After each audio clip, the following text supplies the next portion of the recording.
Council agenda, Township of Parsippany-Troy Hills, Township Council agenda meeting of April 6, 2021. Introduction, posting of notice. Adequate notice of this meeting has been provided in accordance with the requirements of the Open Public Meetings Law by filing notice in the office of the Township Clerk and by posting the meeting notice on the bulletin board at the Municipal Building on December 18, 2020, where it has remained posted since that date.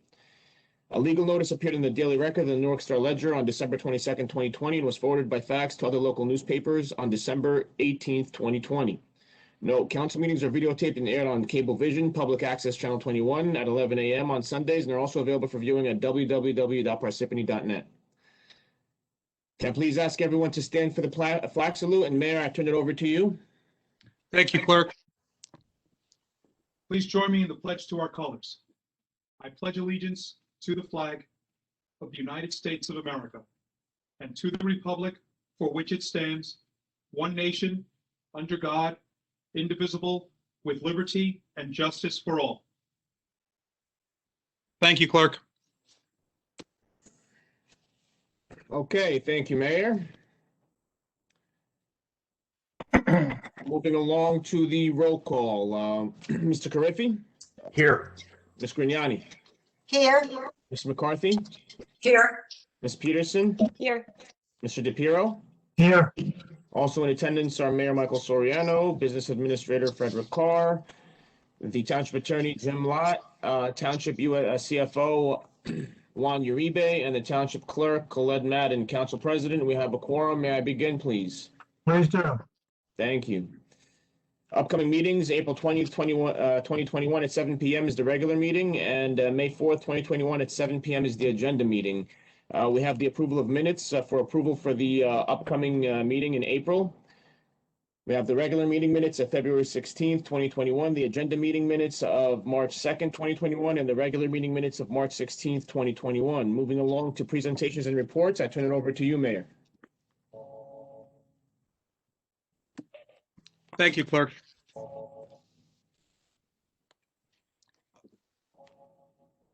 Council President DePiero, Councilwoman Peterson, Councilwoman Grignani, Councilman Carriffy, and Councilwoman McCarthy. On behalf of myself and my very hardworking staff, with that said, I really want to thank the administration and the finance departments for all the work that they've done on the budget this year. But I am pleased to present this budget, a recommended budget with an increase of only 1.73%. This budget is fully compliant and strives to maintain the high quality of life our residents expect without a reduction in services.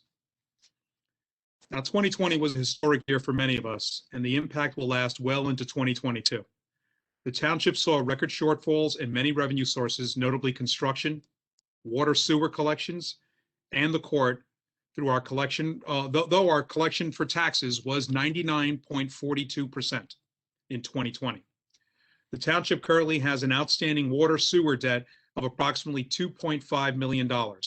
This is primarily the result of the executive order prohibiting the shutting off of water during the pandemic for non-payment or the collection of late fees or interest on the outstanding water sewer balances. Now, the township offices remain open with an appointment-only public access. The courts remain closed, and we await the administrative office of the court's determination for the return of normal operations of the court. Virtual court sessions are now taking place, but cannot replace in-person sessions.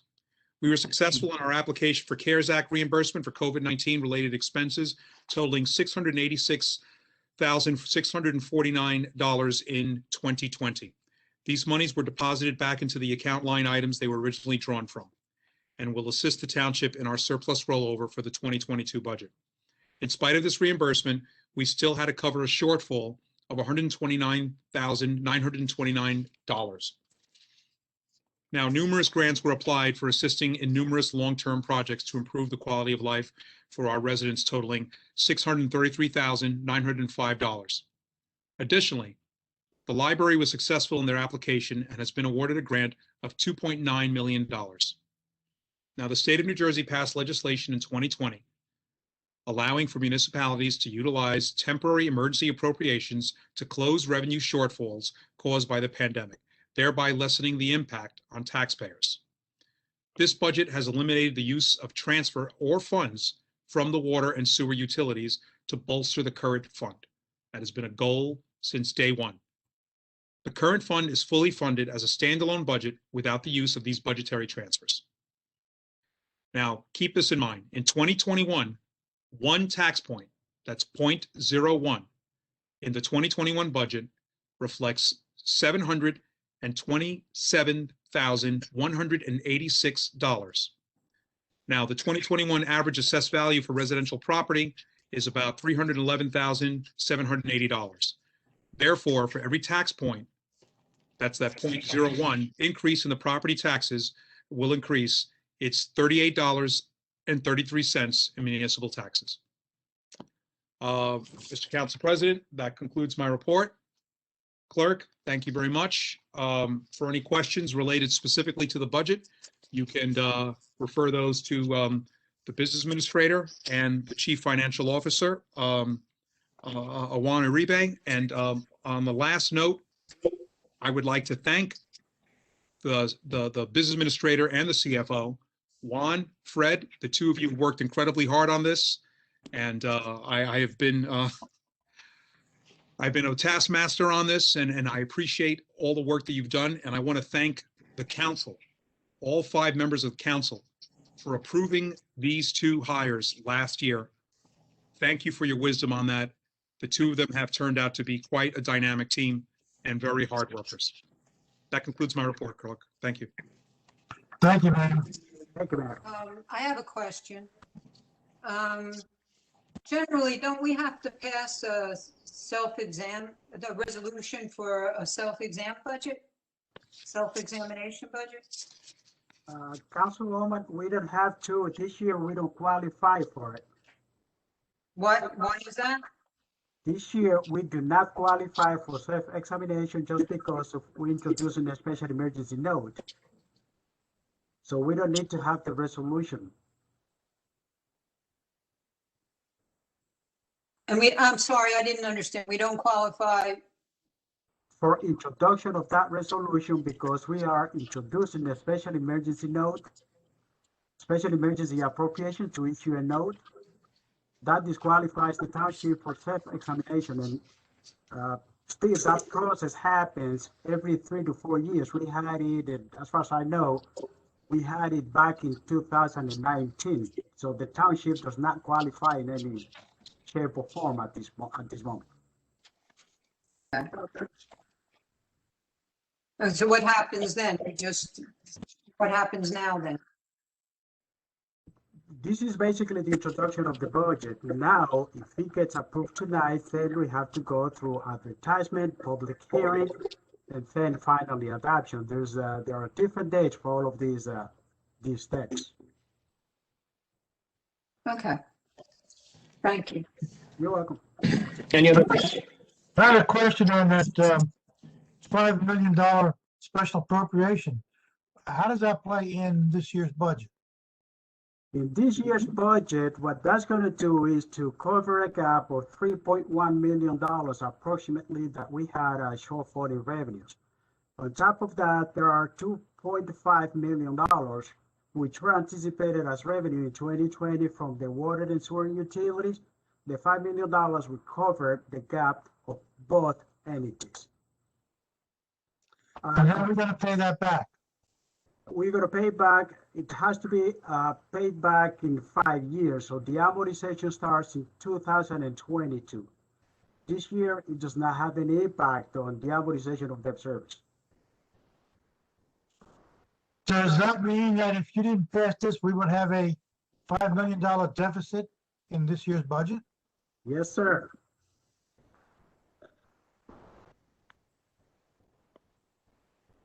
Interesting. Okay, thank you. You're very welcome.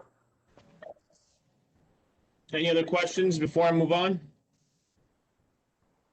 Okay, moving on to the Township Council. I turn it over to you, Council President.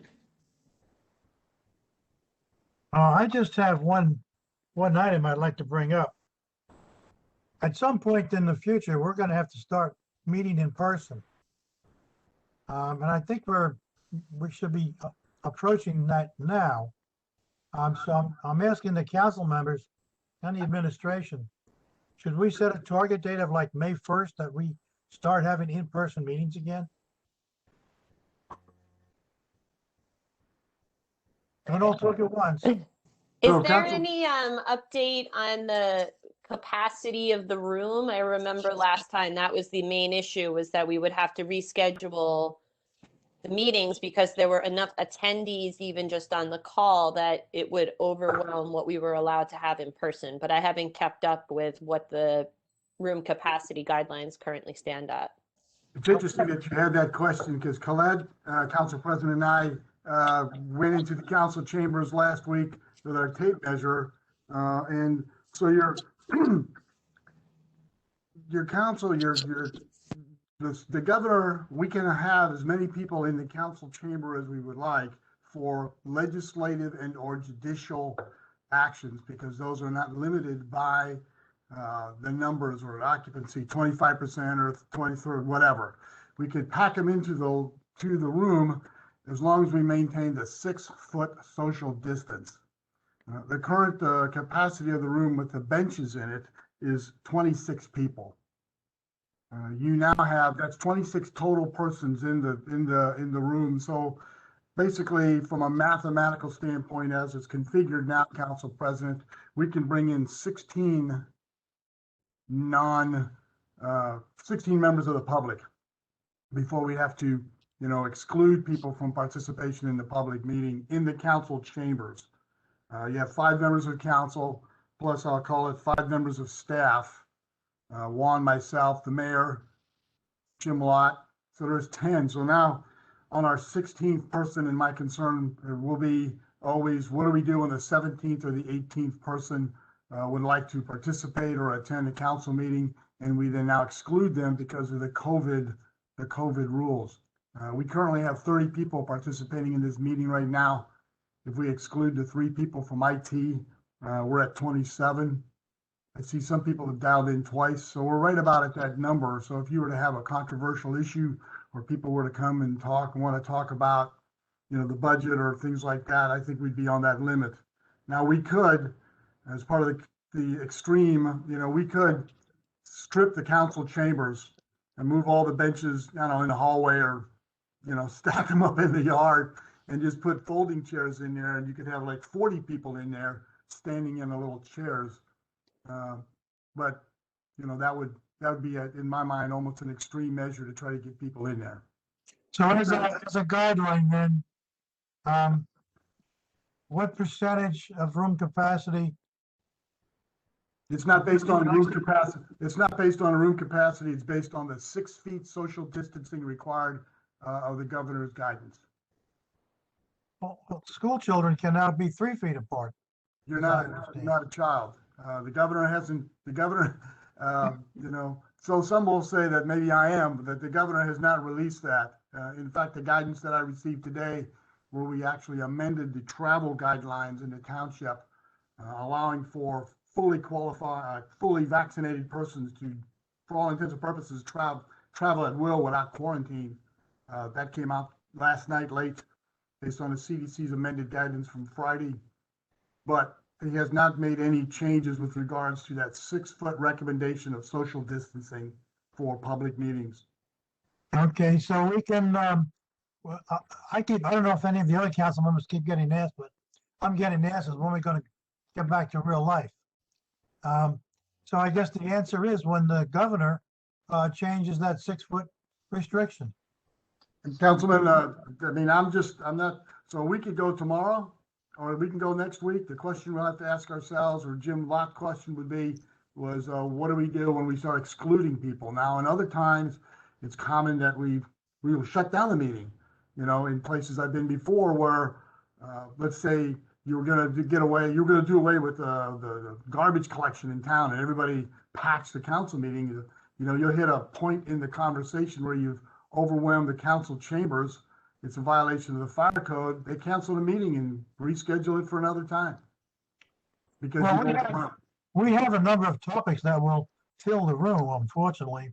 Oh, yes, absolutely. I could On take two or affordable three. housing, I get questions about the affordable housing and how many school children we're gonna get all Absolutely. the time. And the property behind St. Christopher's Church will bring a crowd too from the Sedgefield area. So yeah, we could see crowds. And I guess as an alternative, we could rent the PAL. The schools will not allow us, but we could rent the PAL, I assume. We'd have to coordinate with the PAL to get in there, and then the clerk, we'd have to get the video on the go guys to show up and cancel whatever evening programming there at the PAL at that time, if there was anything going on. Right. I mean, it is a way, or we could have it outside, you know? Nice weather, hope it doesn't rain, but Council President, my conversation with Khaled was strictly a conversation of math. How many people can I get in based on the 6-foot social distancing guidelines passed by the Right. governor? Well, that's a good guideline to go by. All right, we'll keep track of what the governor's mandating. I have a question, Councilwoman Grignani. Yes, Mr. ma'am. We recently used the Knoll to assist with having the COVID tests done for our residents. Possibly we could look at the Knoll Ballroom. I believe that holds 400-500 people. I'm sure we can social distance in that room. Is there an opportunity to possibly use that room and hold our meetings? I'm sure that will be sufficient, and we will still be able to have the 6 feet that is needed. Could we ask the administration to look into that? Councilman Woman, that's exactly correct. You know, if the council president wants to move the council meetings to a different venue, we can certainly do that. That's easy. That's a math conversation, be it the PAL or the Knoll or the gym at the high school. Lots of opportunities like that. No, the schools will not let us in there. But Councilwoman Graniani's suggestion, the ballroom with all the partitions opened can seat 400 people, a function of 400 people. So if you measured 6 feet there, we'd have to get chairs, we'd have to borrow a lot of chairs. Well, we would do what we did at the PAL, when I had a meeting, when I first got introduced, we just had chairs spread all over the place, and then we learned to speak a little louder. We'd have to talk to Kevin, and then do some math. Yes, sir. Also, I believe at our last council meeting, Mr. Brancato said that the equipment, chairs, tables, were going to be still held at the Knoll. We have. Yeah, they're still there. So then why can't we use those chairs? If the council would like to do that, move that, and have a public meeting, we can do that. We could do that math. I have to agree with Council President DePiero. If the administration would please look into that. This way we will have our residents able to come to the meeting. We're receiving phone calls. I know Mr. DePiero is, and I've received several also. So if the administration could do that, I would appreciate it, and I agree with Mr. DePiero. Thank you. Mr. Council President, you know the layout of that Knoll better than I do. Is there a spot where we can have a closed session there? Yes, there's other little rooms that we can go into the grill room, even though it may not be fully. This is the grill room. Yeah. We would relocate to the grill room and leave the spectators in the banquet room. Okay. So allow Kevin and I to do the math tomorrow, because I haven't been in the grill room in a while. I'm sure you're out there today. You may have seen the grill room, but last time I was in there, it's still being renovated. So we want to be careful. I don't want to hurt somebody inadvertently, but we'll do the math and get back to everybody within the next couple of days what the math is. And then the council president can decide amongst the council wherever they'd like to have the meeting. Thank you. Thank you, Yes, Mr. Carr. Thank you. I have one thing I'd like to read, please. Sometimes sitting up here on the dais, there are opportunities to be reminded that I am here as a representative of a constituency. I may have been elected to my seat by some voters who are outsourcing the difficult choices to those that they trust to take the lead. And in other times, I get to hear crystal clear what the voters think. They're candid and they're clear, and I see it as my duty to execute the public will, regardless of my feelings on a given subject. In November of 2020, 63% of Parsippany voters voted in favor of the legalization of adult use cannabis. And what I think about that is neither here nor there. In context, 16 states around the country have also voted to legalize adult use, including New York. And in the state of New Jersey overall, 67% of voters voted in favor as well. Here's what that means for me as I sit here with a single choice in front of me at the moment. Like it or not, the days of the cannabis culture war are behind us. The sun has set and the voters have had their clear say. Now, on this new day, the choice to be made is how or if we go about implementing the will of the voters to the best advantage of the town and the top line revenue in the budget.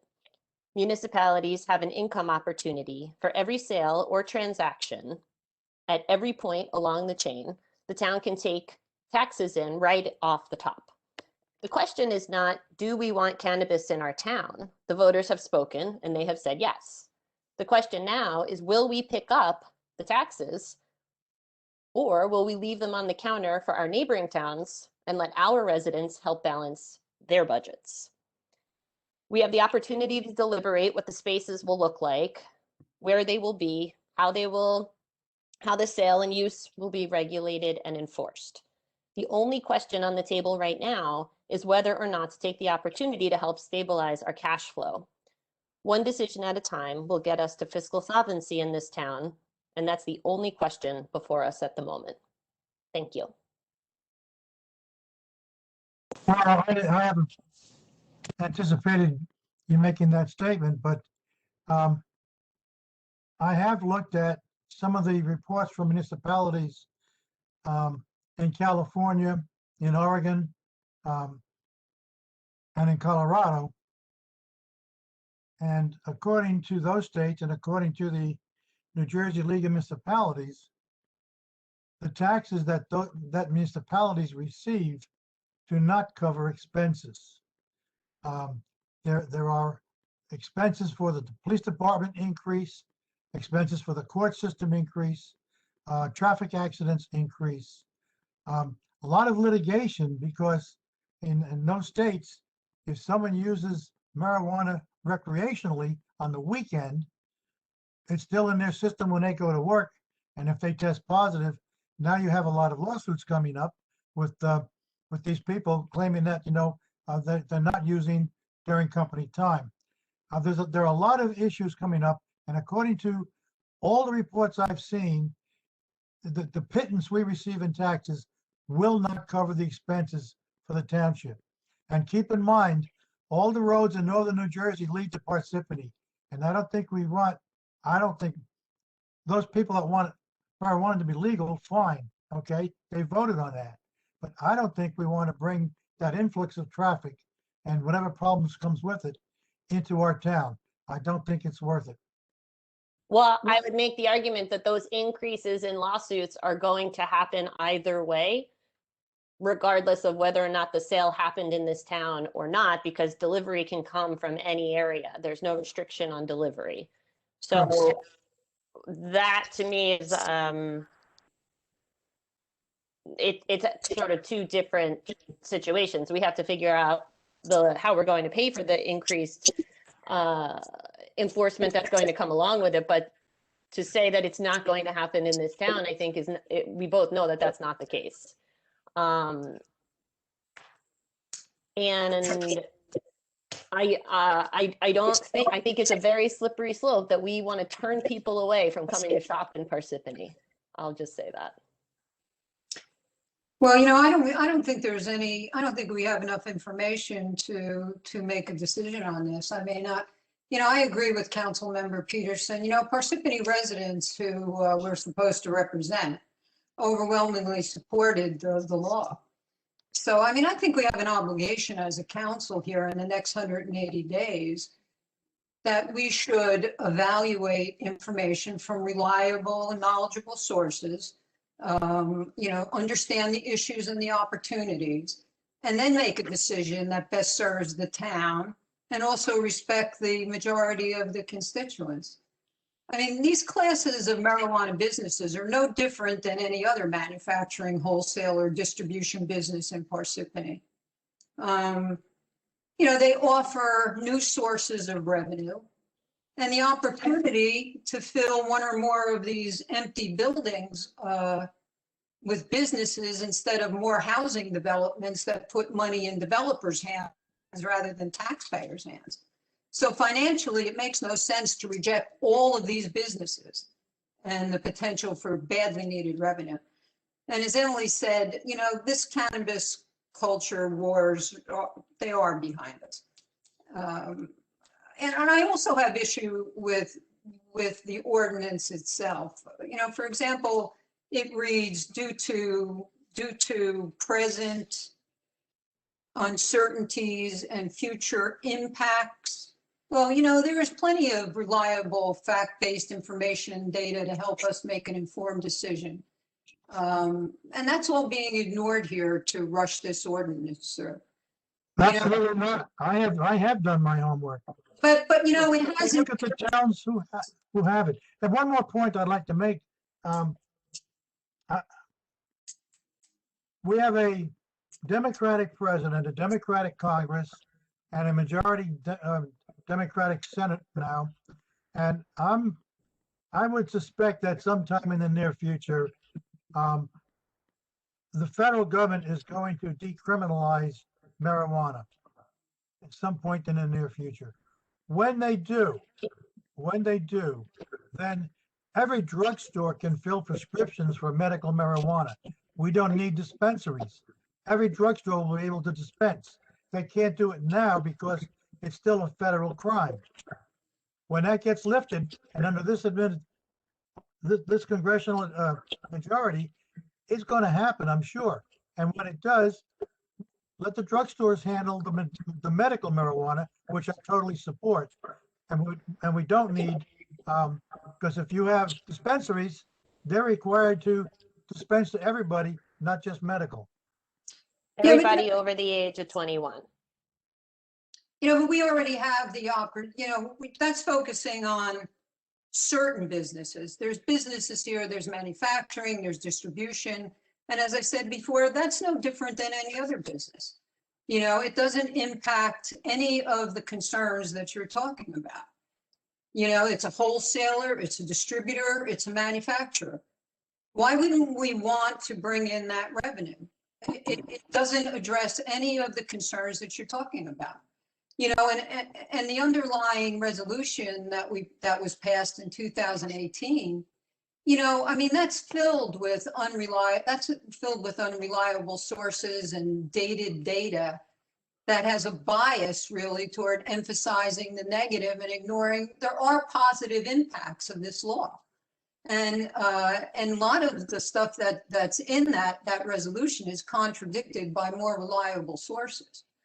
The ordinance also infers that the League of Municipalities is sort of urging municipalities to opt out. But as I read their website, clearly on their website, it says they do not have a position on this topic of legalized recreational marijuana. That is true, but they do have an opinion on the revenue that's generated and the costs that it brings in.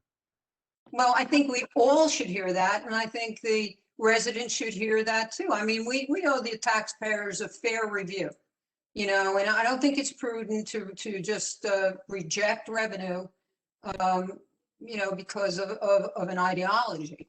I mean, I recommend that we don't pass this, that we table this and take our time, give it a thorough review, respect the voters' will, and then bring it back for a vote. I mean, I don't know why we can't all learn or get, acquire knowledge about the benefits and some of the issues surrounding marijuana. It just doesn't make any, to me, it just doesn't make any sense to just reject this out of hand. Maybe you have that information, but I certainly don't have all the information I need.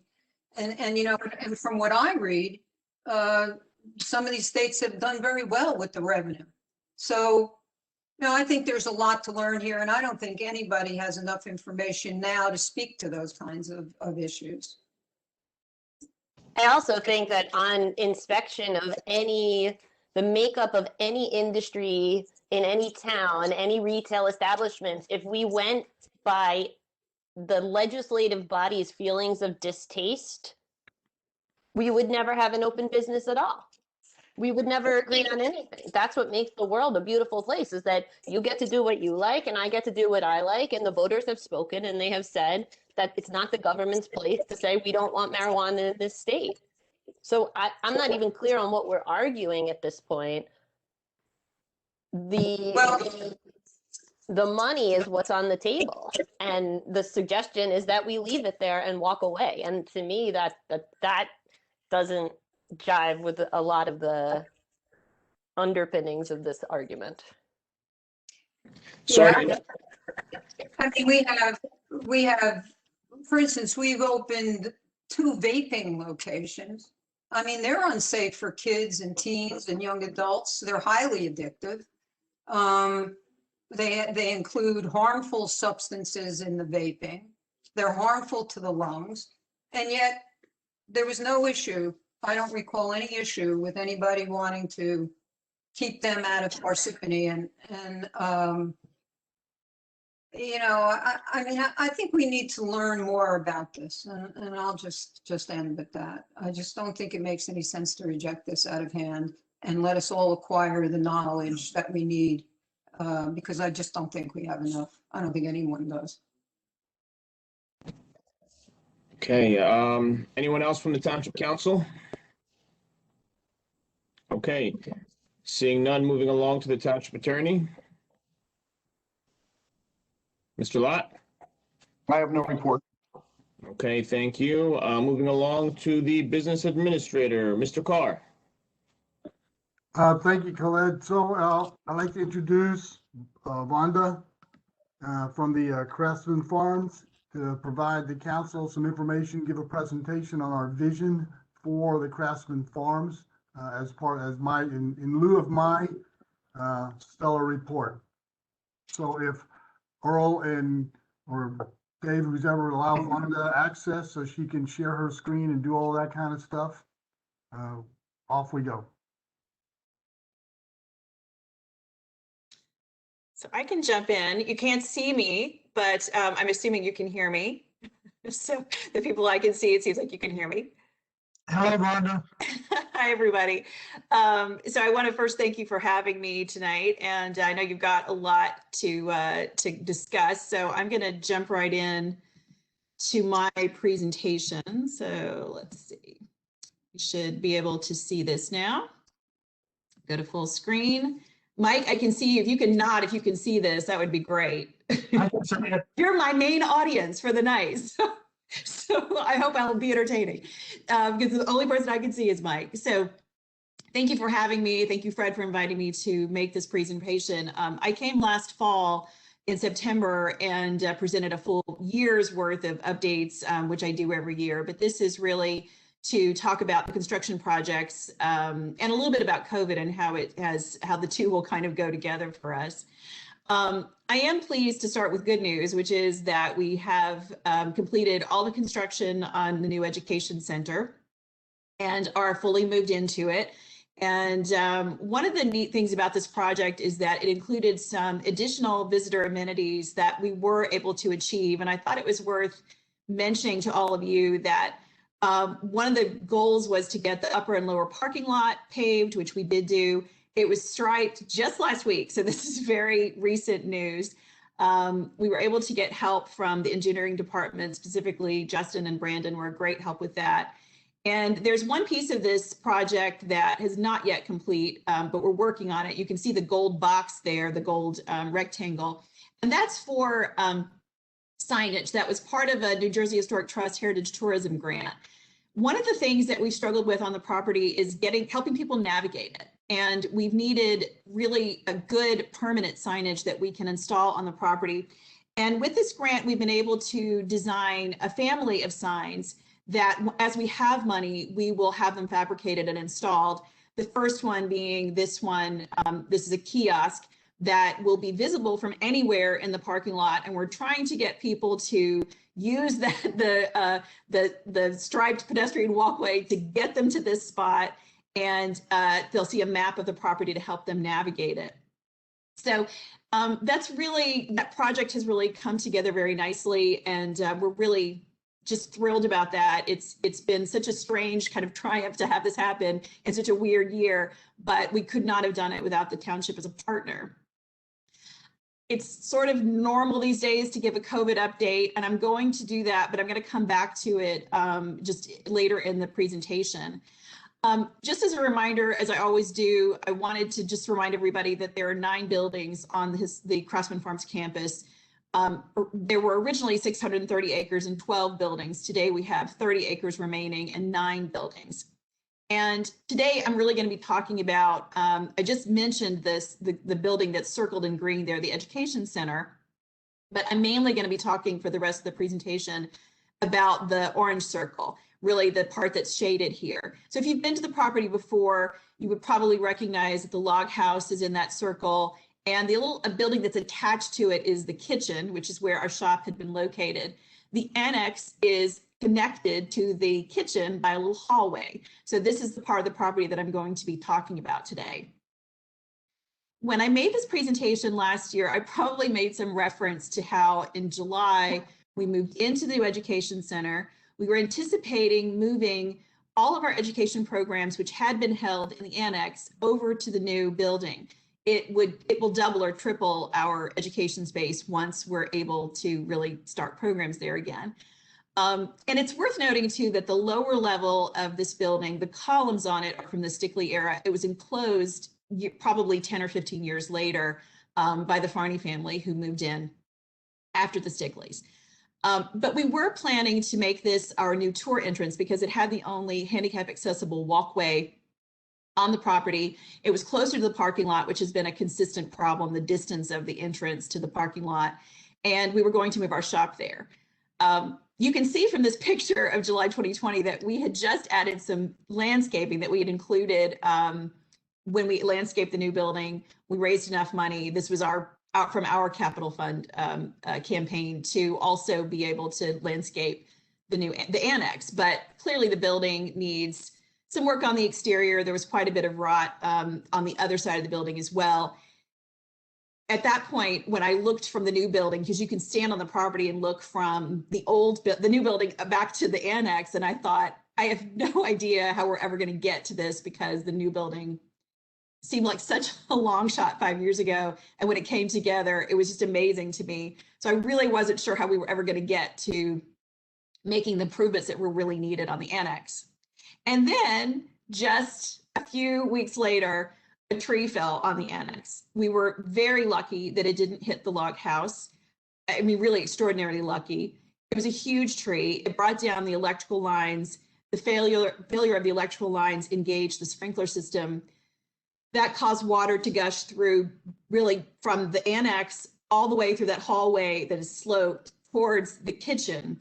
And it was a really disastrous event. There were just high winds across the property. The tropical storm did significant damage to the property even beyond this. But this was the biggest problem, and it's pretty clear that the upper floor here was significantly damaged.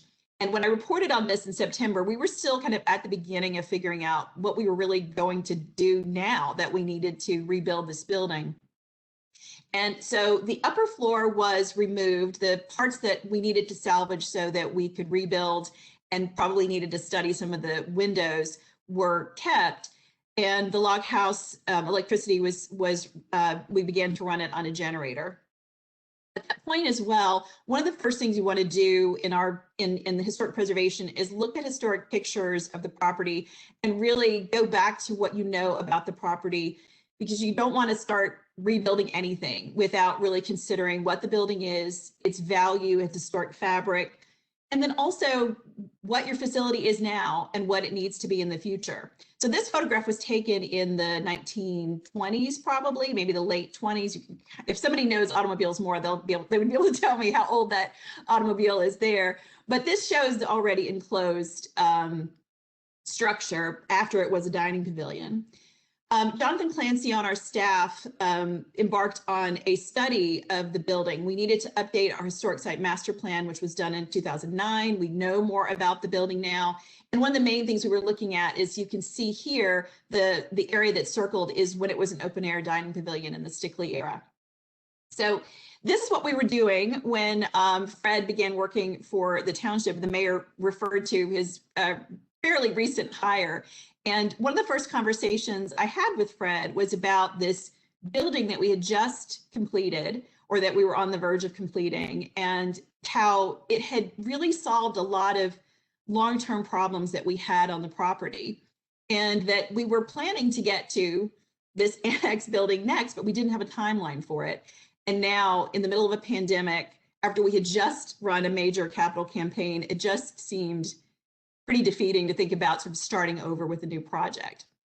And as we talked about it, Fred said, why don't you start with what you really want the building to be? Instead, just forget for now what has happened and try to look at this as an opportunity, and to really think about what you intended for the building to be, and put that plan together. And then let's talk about that plan. So that's what we did. We're working with HMR architects, who've been the long-term architects for the site. And I should note that Kurt Leisure from HMR is in the meeting tonight if we need to ask him any questions, as is Barbara Weisgettel, board president. So we began to look at what we really should build here that would really serve and honor the history of the site while also serving the current and future organization. And so you'll recognize the structure. It looks a lot like the enclosed building. The upper floor of the building before the tree fell, the upper floor had never been finished. It had been gutted. It had once been an apartment, but it had been gutted, and we had not had the funds to be able to complete it. So it was really an underused facility in that sense. And one of the major changes we made in the vision for the building was to make it a visitor pavilion, which would be the first place that visitors who come for tours would come to. The windows that you see across the front, this is a drawing by Pete Mars, by the way, shows you that we're sort of referencing the Stickley era of a dining pavilion with windows across the east elevation. And doing this really opens up the building. It shows this beautiful view from across the property. And it really is an opportunity for us, again, like I mentioned before, to increase the visitor amenities on the property so that when people visit, they really get a sense of the care and intention that has been taken with caring for the property. So as we were working on this plan, we were also needed to go back and work on the kitchen, which a lot of you will recognize. This is a picture of the shop as it was like a day after when the water had been pumped out of the building. And we own all of our shop stock. So one of our first concerns was getting out all of the merchandise because it was going to start to mold, because this was August. So as we cleared out the shelves, we also knew we needed to do work on the floor because it had been damaged by the flood. And in this process, because we could really see the kitchen and because we were closed due to COVID, we said, you know, we've needed to study the kitchen. We don't really have a full study of it. We just are in the process of studying the annex. We should study this too. So within our staff, we were able to do that as well. This is a couple of pages again of a multi-page study of the kitchen and what it would take to restore it. And I began to talk to Fred about the potential for us to take both buildings. We know we have to work on the annex. What's the potential for us to work on the kitchen as well to address long-term problems there and really modernize the electrical, the plumbing, the sewer lines in both buildings? It's because we're closed right now, it's an opportunity that's not going to come around very often. We don't normally close because we can't afford to. But you can see in this picture here, many of you probably never seen, the stove has been hiding in plain sight for many years. This is the original stove. You can see damage up above it from persistent leaks that we've mostly addressed, but we've never been able to go back and repair the plaster. This back wall of the kitchen was an original ice box that Stickley installed. The upper doors that you see here all would have had ice in them in the Stickley era. That whole wall would have been like a refrigerator today. So that's a pretty neat thing about the house, but one of the difficulties with maintaining it is that this is also where the water main is located. Because of its historic nature, we've never really been able to properly insulate it. We're constantly having to be concerned about the pipes freezing at the water main. It has happened one time since I've been director. So I've seen the building flood, this room flood twice. So it's an opportunity to move this water main, connect it to the annex, to move the sanitary line. The sewer line has, over the last couple of years, been a particular problem. The sewer department's great to come out, help us out when we have a block, but every time they've come out, they've said, Vonda, you really need your sewer line to be up to code. This was put in years ago. It's because it's a historic property, it wasn't forced to be up to code, but this is something that you really need to do. And I just thought, well, when would we ever have time? When would we be closed long enough to do this? As I mentioned before, we have persistent leaks that should be addressed. It would be great to address the ADA access issues that have been persistent and restore the kitchen at the same time, because people love restored kitchens. It's a thing that's always popular with visitors. So we went back to Fred and really expressed this vision that we wanted to take we got handed lemons and let's make lemonade out of it. Let's see if we can take this project and make it like the education center. Let's solve a lot of problems. We know we have to rebuild. It's a condemned building. It's next to the greatest asset on the property. So we have to do something, but let's try to incorporate the most things that we can to really improve the property and really help this organization thrive in the long run. So what the resolution in front of you is really about this $1.5 million project. We think with that budget, we can do both the rehabilitation and the kitchen restoration. And one of the other things that we've been looking into is the New Jersey Historic Trust Capital Preservation Grant. The maximum amount you can receive is $750,000. I've had, I think I had my fourth conversation with them yesterday because I just want to make sure that we're a really good fit. And I do think that it's a great fit for them. Aside from their interest, long-term interest in the property, they are very big proponents of visitor readiness. This is why they have a heritage tourism grant. This project goes a long way to advancing visitor readiness. So I think that it's a very good potential for us to move this project forward, pursue the grant. And what we're asking for is generally an endorsement of the project, but also an endorsement of the grant. So I need permission to pursue the grant, and we need a commitment for the matching funds of $750,000. So I do think that we have the ability to get this grant. It is due this month, and so that's why we're bringing it to you. And as soon as when it's voted on at the next meeting, I'll be incorporating it into the grant application and submitting it to the trust. As I wrap up, I just wanted to make a couple of notes about what the potential for this project really brings to this property that the township has invested in 32 years ago. These buildings are in the heart of the property. It's addressing long-term issues that we're probably never going to have a better time to resolve than right now. It's right in front of us. It is difficult to come asking for money during this time, but I don't really see a better opportunity ahead of us to do it. And in the way of the COVID update that I mentioned at the beginning that I wanted to do, our doors have been closed since mid-March of 2020.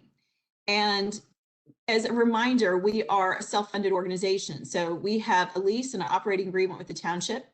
Our annual budget to be able to meet our obligation is $500,000, and we raise that annually. So we don't have emissions currently to be able to raise those funds.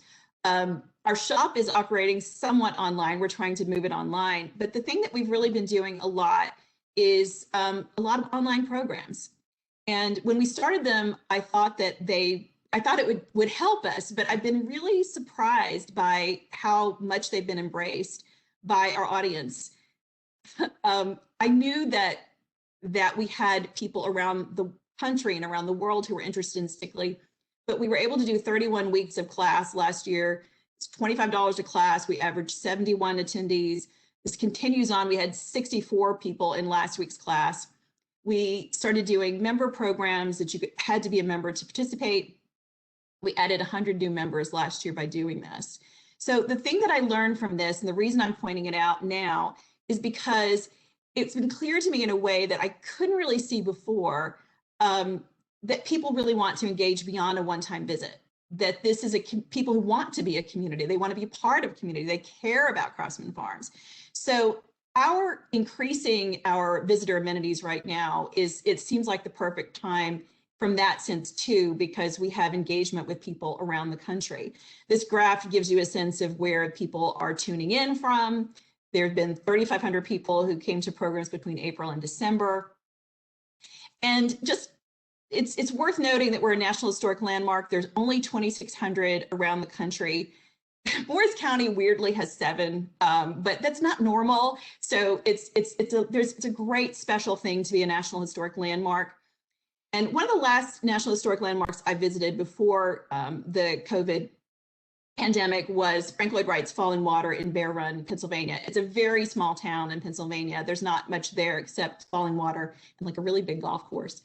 And the thing that I really came away from this is they have many thousand more visitors than we do annually, but they really have a great, easy to find location. The signs are good. You can get there, you know what to do. There's a lot of really great things to do once you get there. So that's kind of what we're working toward. But the thing I really wanted to draw your attention to is the fact that it's one of 30 Frank Lloyd Wright National sites. So they work together, which is great, and have different kind of reciprocal programs to benefit each other.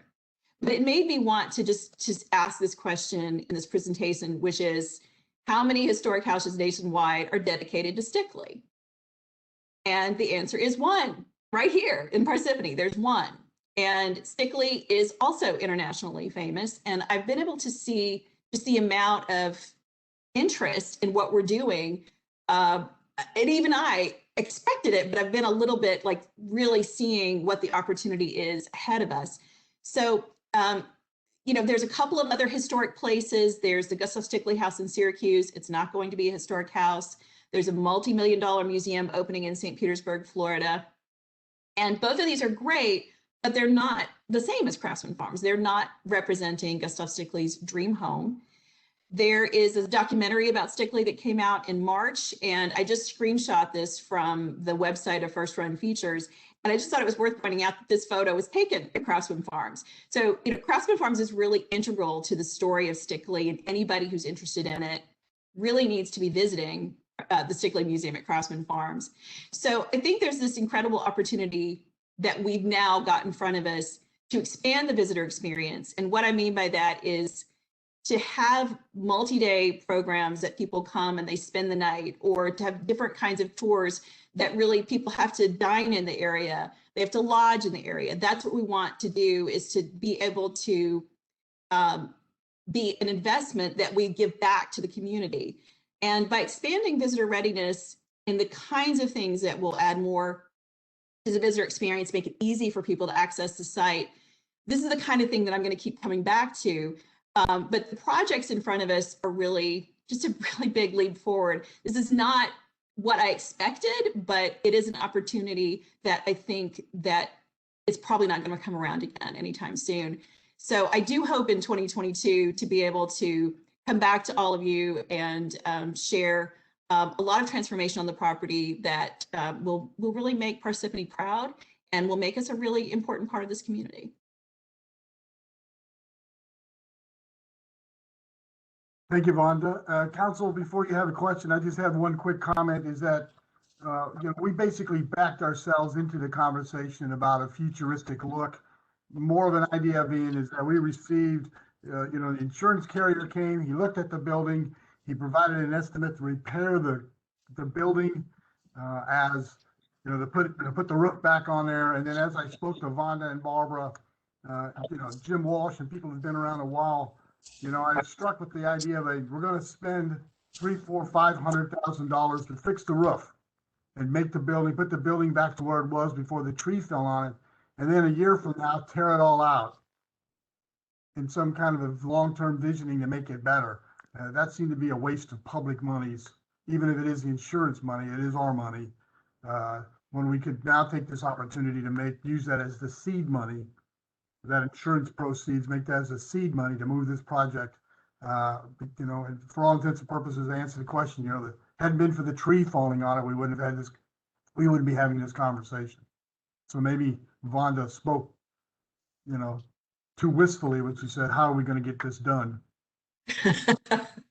Yes. Okay. So I'm just gonna stop screen sharing. Okay. Any questions from council or administration? I'd like to thank Wanda for the presentation. Wanda, thank you. Barbara, hello. Vonda, this is Jen. Yes. The virtual Yes. going forward, and you think you're going to be able to expand that as well? Janice, I'm floored, honestly, that people continue to return at the levels that they do. Not because I think the programs are good, but I felt like we might tap out eventually. But it's been, like I mentioned, the class we had Saturday had 64 paid attendees. They're paying $25 a head. And then we did a birthday party for Gus Stickley with one of the Stickley family members who lives in Massachusetts. We did that in March, and we had 96 people sign up to do it and 87 attended. So it's just, I think that this is a kind of untapped revenue that we talked about doing online programs, but because of COVID, people took a crash course in this kind of platform that they would never have done willingly. And it's made this opportunity that we now have this regular engagement with people who've been often members for a long time, but we might see once or twice in a year or more. So it's an interesting turn of events. So it actually presented an opportunity, right, to expand. That's great. That's great. Yeah, it's a way to really directly reach people.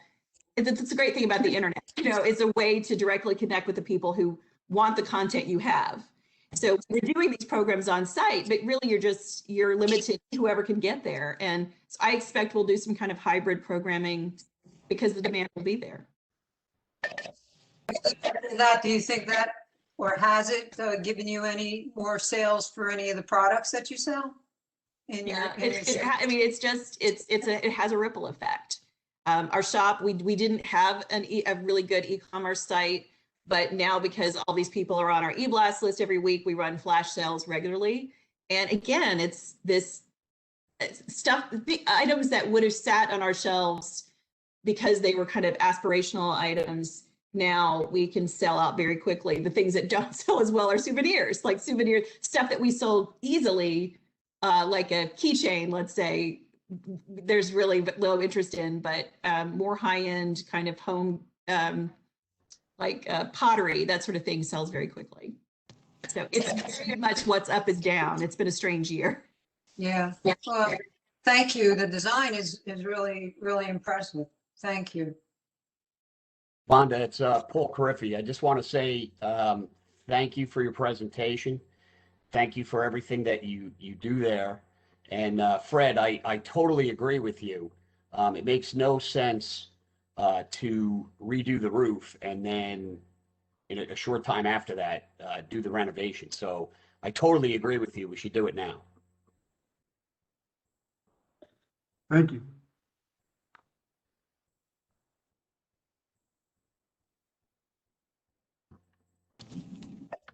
Anyone else? Move on. All right, Vonda, thank you for the presentation. Thank you. Thanks, everybody. Okay, I don't have a report. Township offices or committees, any reports from anyone? Okay, moving along to the engineering report. Green Bank Road Safety and Improvements Project. The project is complete except for the guardrail replacement. Coordination with the underground utility company is ongoing, and the new guardrail will be installed once underground utilities are moved. No council action required. Simpson Avenue Retaining Wall Project. Simpson Avenue Retaining Wall Project is complete. No council action required. Veterans Park Culvert Replacement Project. Construction resumed on the Veterans Park Culvert Replacement Project. The new culvert boxes have been set and the contractor continues to work when the weather is suitable. The work will continue through May. No council action required. Mount Tabor Street Improvements Phase 5. Work on the Mount Tabor Street Improvements Phase 5 project will resume at the beginning of April and continue through the end of May. No council action required. Mount Tabor Street Improvements Phase 6. The Mount Tabor Street Improvements Phase 6 projects pre-construction meeting will be held in April with construction beginning in mid to late May. No council action required. 2021 Road Resurfacing Curb and Sidewalk Program. The annual road resurfacing curb and sidewalk project was bid in March and a recommendation of award is on the agenda. Construction activities are planned to begin in late June and will continue through the beginning of October. A resolution will need to be adopted by the Township Council. Various culvert repair project. The repair of 7 bridges project was bid in March and a recommendation of award is on the agenda. The project is for the repair of 7 culverts at various locations in town that are in need of repair. Construction activities are planned to begin in July and will continue through the beginning of November. A resolution will need to be adopted by the Township Council. Edwards Road Improvement Project. Edward Road Improvement Project is out for bid and we anticipate recommending award at the May Council meeting. This is for the reconstruction of Edwards Road from Vale Road to Old Bloomfield Avenue. Construction activities are planned to begin in July and will continue through the end of October. No council action required. Roadway design projects. The following projects are in final design and we anticipate bidding as follows. Baldwin Road pedestrian accessibility improvements, June 2021. Puddingstone Heights Road improvements, May 2021. These projects will be constructed later this year. No council action required. Community Rating System, CRS program. We continue to work with our consultant and the NJDEP to get back into the CRS program. This program provides discounts on flood insurance policies based on level of activities in which the township participates. The work will continue through at least the end of this year and no council action required. Stormwater Management Ordinance revisions. Changes are required to our stormwater ordinances as part of our NJDEP Municipal Separate Stormwater Sewer System General Permit. The revisions will bring our ordinances in compliance with the recent NJDEP amendments that modify the definition of a major development, incorporate a requirement for green infrastructure technologies, and require annual inspection and reporting of the public and private stormwater management basins. An ordinance will need to be adopted by the Township Council. Correspondence none. Bids taken. March 10th, 2021 Road Resurfacing Curb and Sidewalk Program. March 11th, 2021, repair of 7 Parsippany-Troy Hills bridges. March 17th, 2021, furnishing and installing 2 self-standing waterproof Alutex Perogu Louvier systems for Knoll West Country Club. Baldwin Road sanitary sewer modifications. And March 18th, 2021. March 19th, 2021, 1 new 2021 Type 1 Ford F-450 4x4 ambulance for the EMS squad. To be taken, April 8th, 2021, 1 new 2021 Type 3 Class 1 modular ambulance for Parsippany Volunteer Ambulance Squad. April 15th, 2021, Edwards Road Improvements Program. April 22nd, 2021, Craftsman Farms White Cottage Phase 1 Rehabilitation. And May 13th, 2021, lease of public property. Quotations, proposals, qualifications, none. Now we're moving on to the public hearing. At this time, I'd like to entertain a motion to open up the public hearing. Motion, Grignani. Second. Who seconded? Paul. Okay. Motion made by Ms. Grignani, seconded by Mr. Carriffy. Roll call. Mr. Carriffy. Yes. Ms. Grignani. Yes. Ms. McCarthy. Yes. Ms. Peterson. Yes. Mr. DePiero. Yes. All right, the floor is open to the public. Just a reminder to the public, you'll have 5 minutes to make a comment, ask any questions. Just a reminder to the public, it's not a back and forth between you and the administration and or the council. You will have 5 minutes to speak. After the 5 minutes, the council administration will then have an opportunity to address your questions, comments, or concerns. With that being said, let us go ahead and take a look at the residents to see if we have anyone that would like to speak. I do have here All right, so let's go with Ken Dolsky first. Go ahead. Let's go ahead and unmute Ken, please. Ken, you there? Yes, can you hear me? Yes, I can. How are you? Very good, thank you. It's been Ken Dolsky, 21 Winfield Drive. It's been a while since I've had the pleasure of bringing you guys an issue, but today's the day. And so what I want to do is talk to you about some events taking place and some bills in the legislature regarding forestry and the impacts on our public forests. I sent you all a letter and a couple of attachments on Friday. I'm pretty sure you probably haven't had time to read it yet, but let me give you the thumbnail sketch and then you'll be able to read this information. So as background to what's going on in New Jersey regarding forestry, there's been very little logging of New Jersey public lands over the years. Most of the logging that's taken place in New Jersey has been on private property where private landowners want to monetize their forests. However, they're reaching the point where most of the valuable wood on private property has been logged. And so now their efforts are being made to go after public property that is owned by towns or non-governmental organizations in an effort to log it. And you may be familiar with some of the work and some of the issues that are going on in Sparta, where the DEP has approved a couple 100 acres of logging on Sparta Mountain, with a lot of opposition from residents.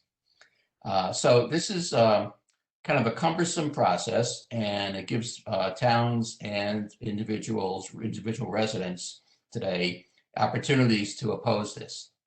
And so there are some organizations that work to fix this quote problem and to make it much more difficult for municipalities and residents to stop logging on public green acres land that has been paid for by your taxes and our taxes.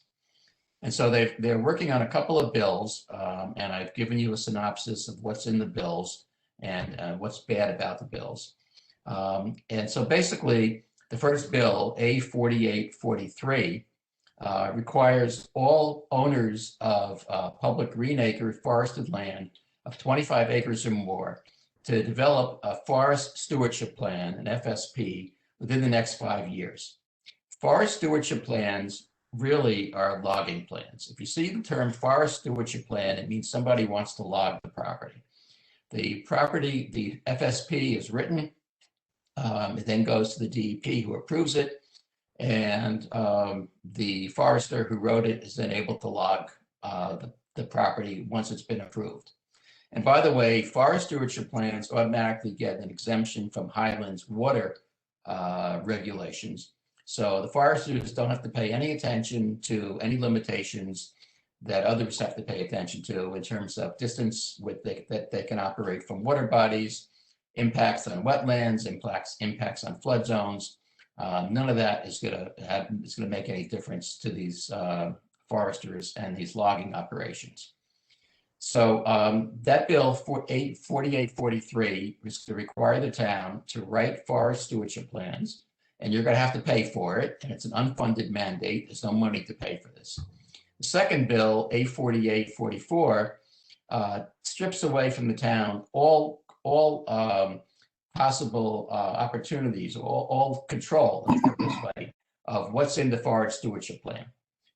It says the towns have no right to have anything to say over this, and that these forest stewardship plans will supersede any previous. I'm sorry to interrupt. You have 1 minute, okay? Okay, that they will supersede, any ordinances or any other rules or regulations that you have in terms of managing your forested land. And so there is another bill, but it has to do with prescribed burns. But the first two bills are the ones that are really important.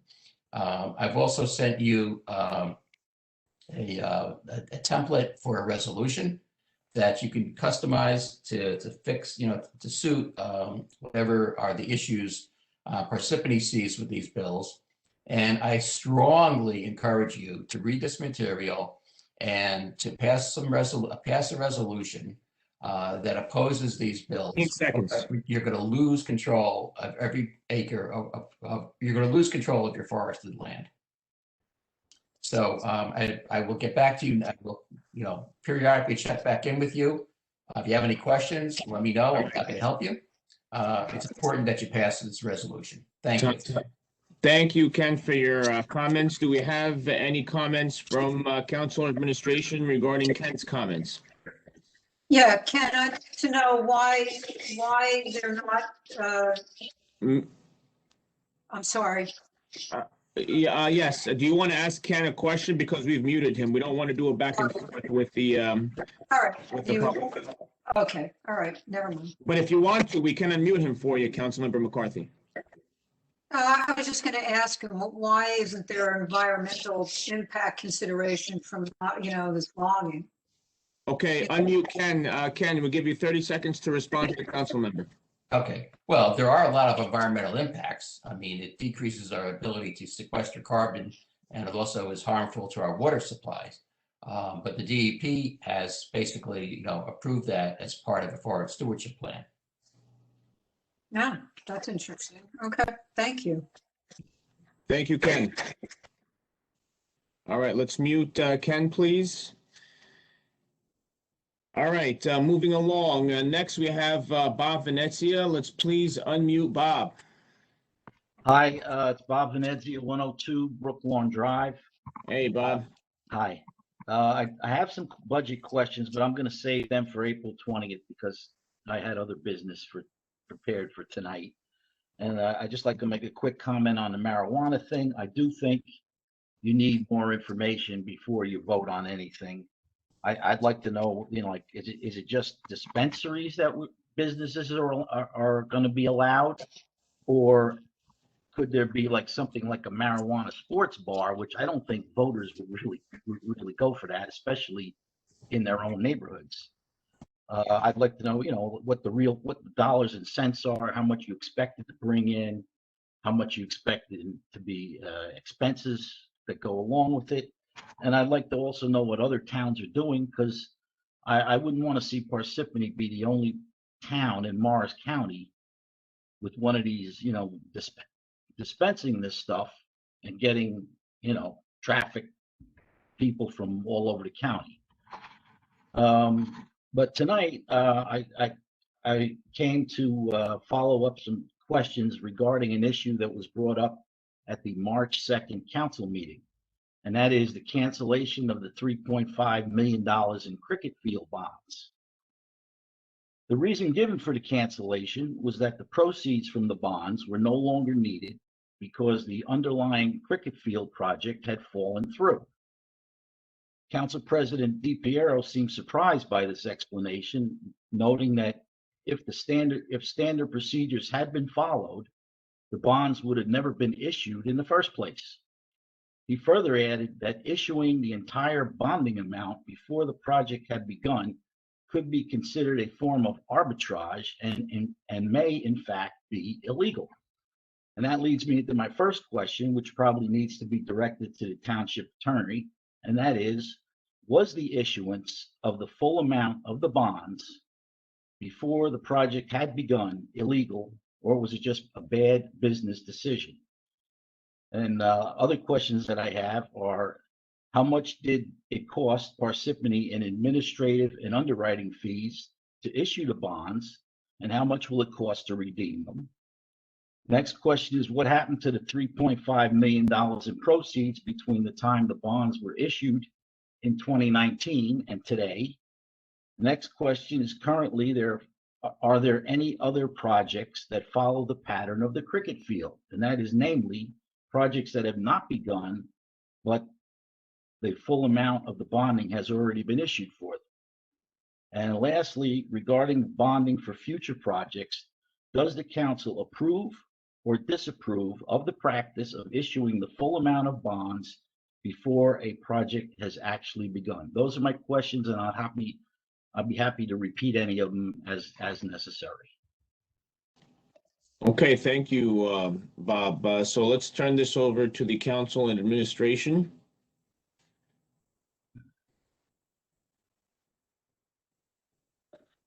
The short answer, Bob, the bonds were not issued, just the debt was canceled. Okay, we didn't cancel $3.5 million in bonds that we went out for that we actually had in the bank.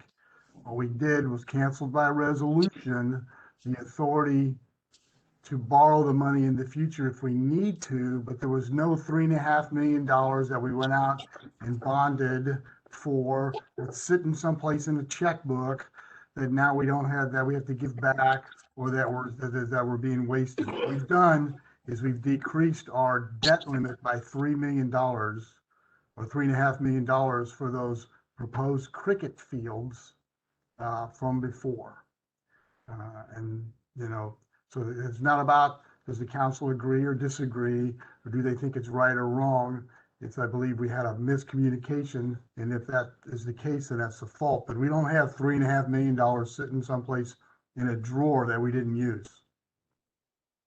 And the purpose of the cancellation of that authority to limit our debt was the fact that we had to give back the money to DEP, if you remember, or if the council will remember, is that we had applied for a grant. We were unprepared to move forward with that project this year. Right, and DEP made it very clear that if we don't spend the money this year, okay, then we would be in default. And I don't want, you know, we don't like to do that when you keep going back to people asking for money. Their first question is, we gave you money the first time and you didn't use it.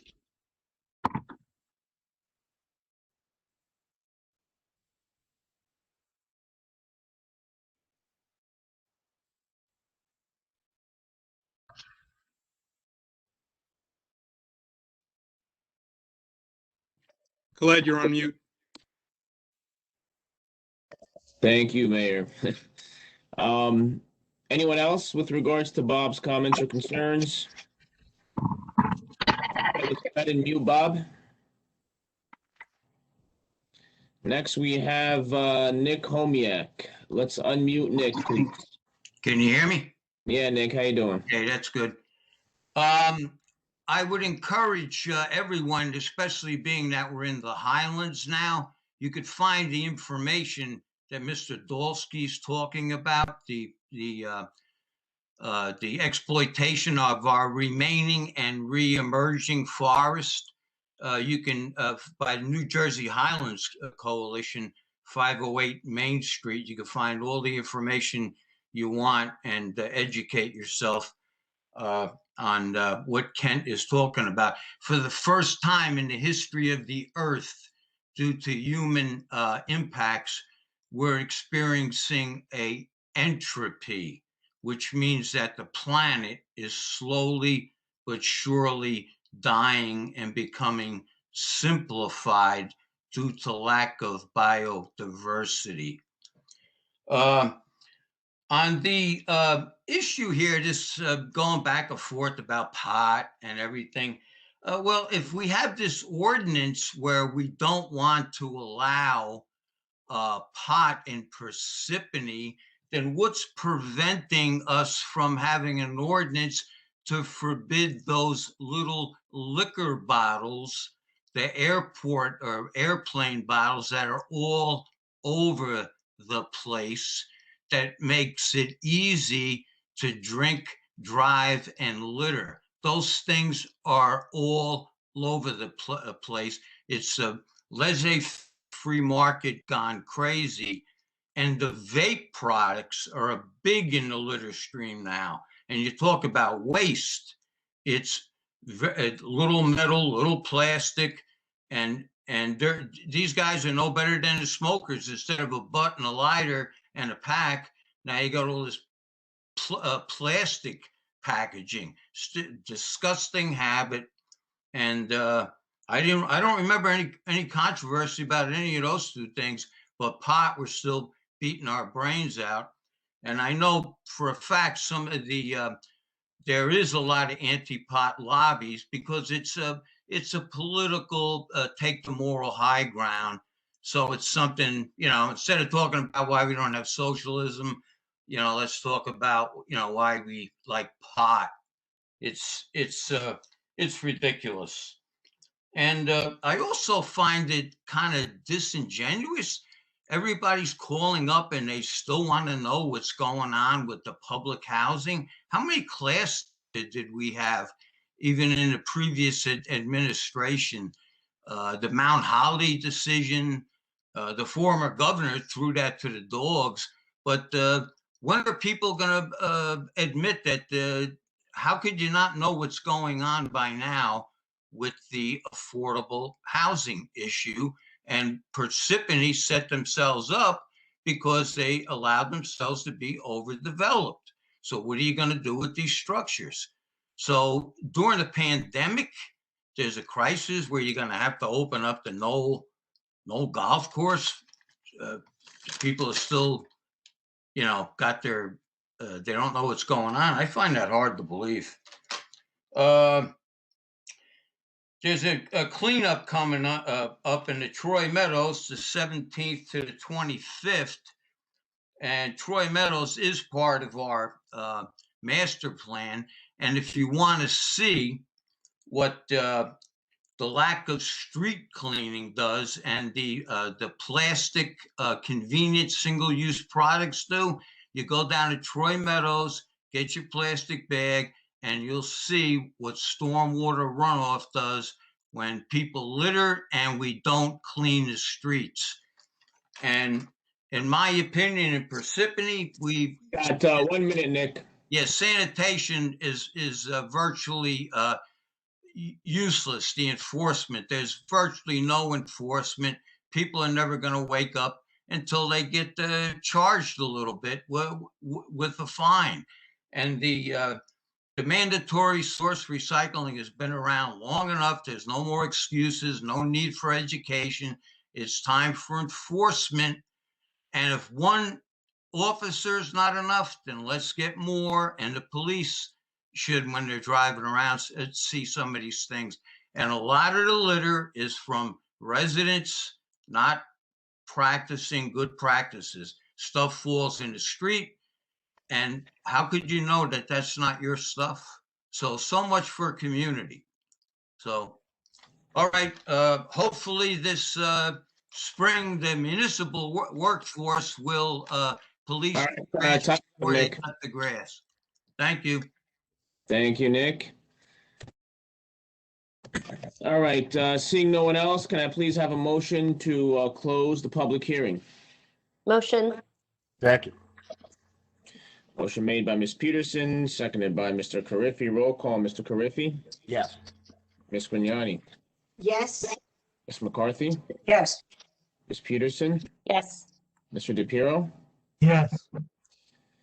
Okay, motion passes.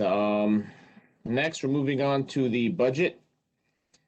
We're going to go ahead and introduce ordinance 2021-09. So if I may, Khaled, to start the conversation on the budget.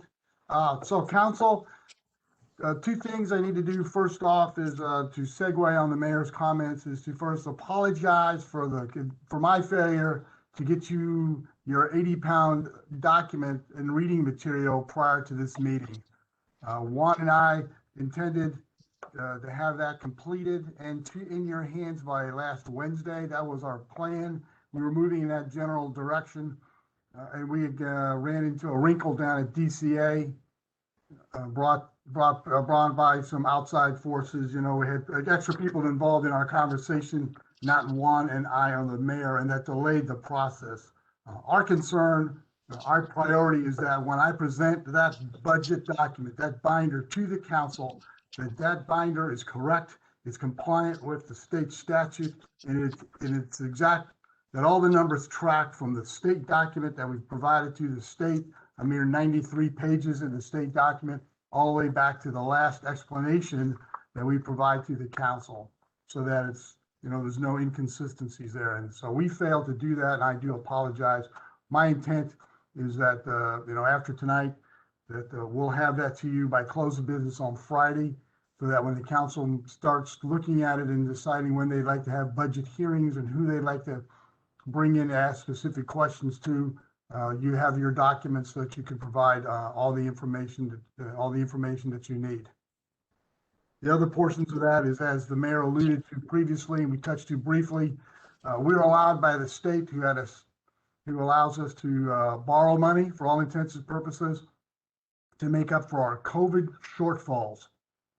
Juan last year just got here, spent considerable amount of time complying with the DCA guidance or the local government government services guidance on doing a 3-year average of revenues realized by the town that we were then subsequently short than we would have had if we did not have COVID. And so and as I said, the mayor mentioned, one of those things that provides us that shortfall in that budget is that in our 14 years of budget transfers from sewer and water that we stopped last year by raising the rates by 39%, and I do thank the council for doing that, painful though it was, is that even if we wanted to transfer money from the sewer and water accounts this year, the checkbook is all intents and purposes empty. And it would be very, very difficult to have that conversation without this opportunity to level the playing field because of COVID. So, and good side is that we're borrowing $5 million that we will pay back $1 million a year. That's anticipated revenue. That's bad, but the good news is that COVID's allowed us to level the playing field, wean ourselves from using this water and sewer utility to put the water and sewer utility back on a firm financial footing and move forward in a positive direction. And that's all I have. We go from there. Thank you, Khaled. I have a question. Yes, sir. Once we receive the budget and the council members review it, we're going to have to meet Yep. to discuss the budget. Yep. So as we discussed before, should we be having these budget work sessions in the council chambers? Or should we, I don't know how we could do it virtually. I believe last year you all didn't even have any budget workshops, did you? I wasn't. No, but I think I don't know if we'll need them now. We have to look at the budget first and Yep. see what questions we have. Yep, We absolutely. will need it. Councilman, Juan and I, the mayor, and we're all ready to do it however you want to do it. We can meet in a work session. I defer to Jim Lott, if a work session's without the public sitting there, or if we're going to have a meeting virtually where you have a conversation. But most times when the public's in a work session, they can listen, but they can't talk. True, it's a work session. Correct, but they can't participate, Well, this is Gradiani. We just discussed earlier visiting the Knoll. Now, if you don't want to use the grill room, we can ask Kevin if we could use his office. He has a very large office, and perhaps we could meet there to have some meetings. I mean, we'll do the math with regards to meeting at the Knoll. We're already working that. So, all right, so what we'll do is we'll get back, I guess, once we do the math at the Knoll, and we can get back to Council President with regards to the possibility of holding budget meetings at the Knoll, in addition to council meetings like we discussed earlier. In the meantime, everybody bring your calendar at our next meeting. We'll have to set up some meeting dates. I mean, it is possible to do these on Zoom, isn't it? We could have the department heads, Zoom or WebEx, whatever, right? We're doing it right now. Yeah, I don't understand the rush to go back to in person. My entire career is online. I don't meet anyone in person, and I have no plans to go. There's no company plan to go forward in meeting in person until it's absolutely necessary, and I don't foresee that anytime soon. Yeah, I know. And plus, we have variants and other issues. I have to agree. Okay, anyone else? All right, so moving along to the budget introduction, ordinance 2021-09, special emergency appropriation in the amount of $5 million certified by the Director of the Division of Local Government Services set forth in NJSA 48:453 and/or NJSA 48:4-3M. Be it resolved. Oh, I'm sorry. Okay. I'm sorry. No, it's okay. Be it resolved that the above ordinance be introduced, read by title, and passed on first reading at a meeting of the Township Council of the Township Parsippany-Troy Hills held on April 6, 2021, and that said ordinance be further considered for a second reading and final passage at a meeting to be held on May 4th. We could change that, by the way. Do we want that on May 4th or at the second meeting in May? To give everyone enough time. Because I know 28 days needs to pass, but it could be more. I just want to put that out there. I don't know, since you guys are talking about meetings. Council President? Well, this is only for the $5 million bond, right? Yes, Yeah. sir. And if the council, if we didn't use it, if you don't use it, then the ordinance is not required. But you can't adopt the budget in its current manner without going through this drill here as required by DCA. So then it's required to be adopted, Fred, correct? Yeah, so you can adopt it. You can adopt this. This is a standalone document, council members, which has nothing to do with the introduction of the budget, the council conversation, as we decide what the council would like to finally adopt. Okay. Just for the Grignani, just for everyone's information, I'm not going to be here on May 4th. My sister-in-law is quite ill, and we are going to be visiting her in another state. So I am not going to be here on the 4th. Okay, thank you, Councilmember Grignani. All right, so moving along.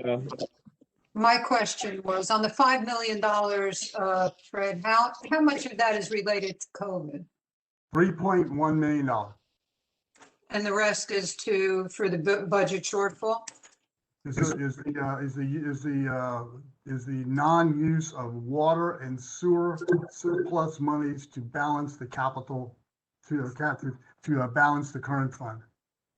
In short answer, about 2.5 million, 3.5 on COVID, $400,000-$500,000 here, there, everywhere. Correct. Okay, thank you. We stood back and said, how do we take this opportunity to level the playing field and totally wean ourselves away from the water and sewer to prevent us being back in that hole again in a very short period of time. What is the interest rate on that? Interest rates are very low at the moment, so it is expected to be between 0.50 and probably 1.25%. 0.50 and what, and 25%. 0.25. Okay, thank you. You're welcome. All right, be it resolved that the above ordinance be introduced, read by title, and passed on first reading at a meeting of the Township Council of the Township Parsippany-Troy Hills held on April 6, 2021, and that said ordinance be further considered for second reading and final passage at a meeting held to be held on May 4, 2020 at 7 p.m. prevailing time or thereafter, as the matter may be reached at the municipal building in said township, at which time all persons interested shall be given an opportunity to be heard concerning said ordinance. Be it further resolved that the clerk be authorized and directed to advertise said ordinance with the notice of introduction thereof being published in the official newspaper according to law. Can I please have a motion to introduce resolution for ordinance 2021-09? Motion. Second. Motion made by Ms. Peterson, seconded by Mr. Carriffy. Roll call, Mr. Carriffy. Yes. Ms. Grignani? Yes, McCarthy? Yes, Ms. Peterson? Yes. Mr. DePiero? Yes, Okay, the second ordinance is not going to be introduced this meeting, but at the next meeting, after you received your information, that is the ordinance to exceed the cap bank. That's the cap bank ordinance. Moving on to resolutions. This upcoming resolution we're going to introduce and adopt at this point. This has to do with the previous ordinance that you guys have just introduced. Resolution 2021-60, authorizing the Chief Financial Officer to submit an application to the Director of the Division of Local Government Services for approval of a special emergency in the amount of $5 million. Can I have a motion to approve the resolution, please? Motion. Second. Motion made by Ms. Peterson, seconded by Mr. Carriffy. Roll call. Mr. Carriffy. Yes. Ms. Grignani. yes, McCarthy. yes, Ms. Peterson. Yes. Mr. DePiero. yes, Okay, the next resolution is for the introduction of the municipal budget. That will not be introduced today, but at the next meeting, again, after you've received your materials. Moving along to ordinances. The first two ordinances will not be introduced at this meeting as it is a non-action meeting. However, the third ordinance, on the advice of Township Attorney, We're going to be introducing only the third ordinance on this list. I'll give you a couple seconds to review the first two ordinances, then I will go ahead and introduce the third ordinance.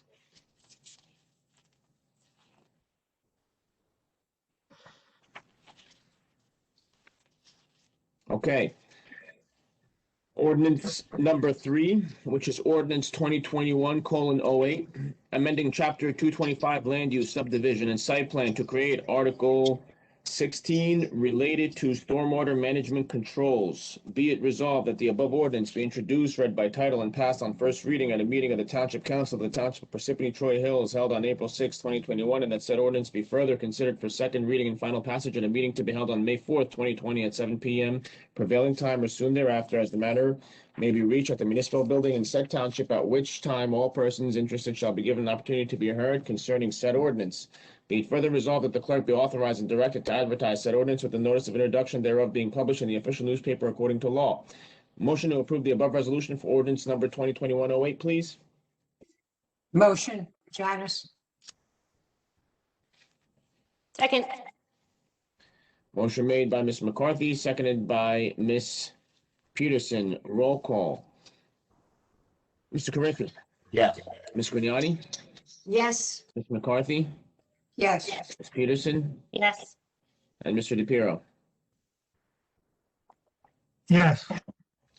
Okay, motion passes. Moving along to second reading and public hearing, nothing will be introduced, nothing will be adopted today, as is an agenda meeting. So I'll give you a few seconds to go ahead and review those before moving along. Mr. Clerk, Yes, just for purposes of the record, we should refer ordinance 2021-08 stormwater to the planning board for review. you got it, Mr. Lot. I will go ahead and refer that tomorrow with a memo. Correct. All right, moving along to the non-consent agenda, none. Consent agenda, I'll give you guys a minute or so to go ahead and review the resolutions that are on the consent agenda.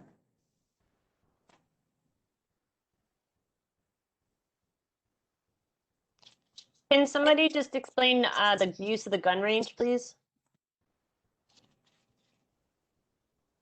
Yes, yes, ma'am. It's just an interlocal for our officers to use Jefferson's their range facilities as an interlocal. We've been using it for any of a number of years, and it's just time to renew that interlocal agreement. Got it. Thank you.